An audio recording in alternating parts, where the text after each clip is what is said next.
Hello, my name's Frances Leviston.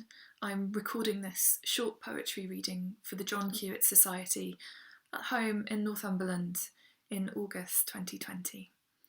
I'm going to read two poems for you. The first one comes from my second collection, Disinformation, which came out in 2015.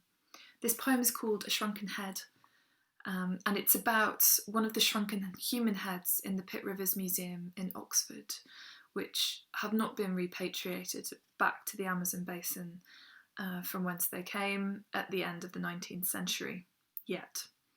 This poem is spoken in the voice of one of the heads, and it imagines that the head is being sent home, but it does not want to go. A Shrunken Head. In the cargo hold, cruising at 30,000 feet above blue islands, galactically cold, I float between Oxford and the site where I was found, then traded on. I cannot see for bubble wrap. At this stage in my repatriation, I belong to no one. A blip, a birdie ounce in the undercarriage. Only the curator knows I've gone, and who is left. She redesigns the tour.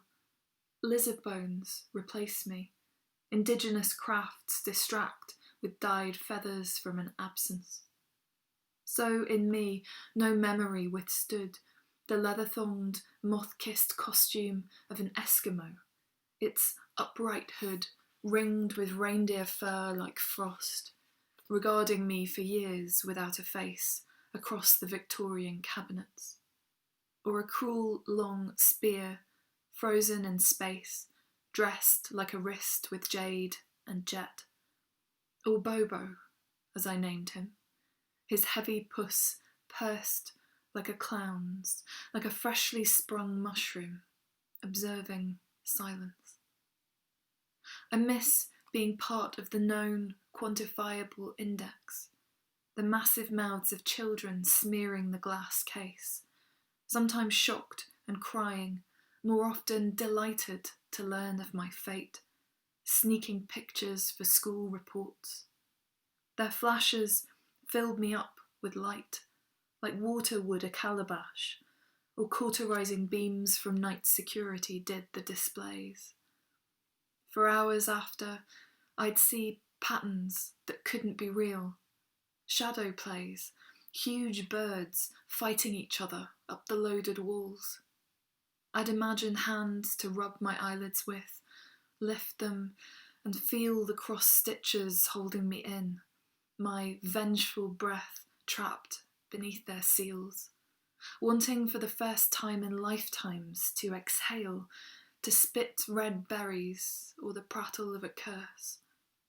Then that would fail in the force of my several injuries, and I'd seem to drop towards a far ocean, armless, footless, a seed head blown without will or hope or wishing upon through the middle of a crown to land on my shelf, under rows of wooden masks and blown birds' eggs, smelling the open jar of myself, salt sweet as tamarisk, mild as figs.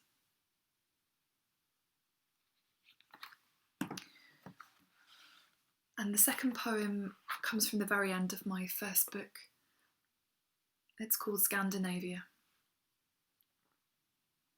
I think I could be happy there, north of fame, in light unbroken, blending the imagined hours' horizons into sky, sky through soft heaped fields, unclaimed, their rims forever reforming at the wind's deft caprice.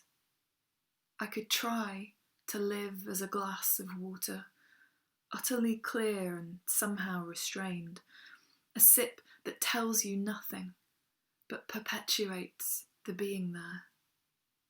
Could sit, lie, settle down, the white of one idea entirely lost upon another, as rain is lost in the shift of the sea, as a single consecrated face drowns in the swell of the Saturday host, and the notion of loving, That one, critically more than any other flake in a flurry, melts, flows back to folly's pool, the lucid public dream.